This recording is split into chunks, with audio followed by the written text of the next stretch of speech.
గత కొన్నాళ్ళుగా నేను మార్కెట్‌లో ఒకటి గమనిస్తా ఉన్నాను.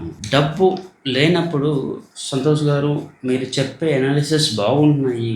మీ దగ్గరే మేము ఇన్వెస్ట్‌మెంట్ చేస్తామని చెప్తా ఉన్నారు. వాళ్ళు ఏదో కారణం వల్ల ఎక్కడో డబ్బులు పోగొట్టుకుంటే సంతోష్ గారు మేము మీ ద్వారా ఇన్వెస్ట్‌మెంట్ చేసుకుంటే మేము మంచి రిటర్న్ తీసుకునే వాళ్ళం.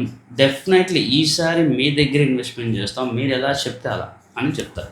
వన్స్ వాళ్ళ చేతికి డబ్బులు వస్తే లేదా వాళ్ళ దగ్గర డబ్బులు ఉంటే లేదండి ఈసారి అనాలిసిస్ మేమే బాగా చేస్తాము. మా డెసిషన్ మేమే తీసుకుంటామని చెప్పి చెప్తా ఉన్నాం. అండ్ నాట్ ఇదంతా చెప్పేది వేరే వేరే పర్సన్స్ కాదు. ఒకే పర్సన్ డబ్బు లేనప్పుడు ఒకటి చెప్తా ఉన్నాడు. డబ్బులు పోగొట్టుకున్నప్పుడు ఒకటి చెప్తా ఉన్నాడు. మళ్ళీ అదే వ్యక్తికి చేతిలో డబ్బులు వస్తే వేరే విధంగా చెప్తా ఉన్నాడు. ఇది నిజంగా సైకాలజీ స్టడీస్‌లో ఒక పెద్ద కేస్ స్టడీ కింద నేను ఉంచాలనుకుంటున్నాను. ఎందుకంటే నేను ఇలాంటి కస్టమర్స్‌ని కొన్ని వందల మందిని చూస్తా ఉన్నాను. ఇదే ఫిలాసఫీ. డబ్బులు లేనప్పుడు ఒకలాగా ఉంటున్నారు. చేతికి డబ్బులొస్తే వేరేలాగా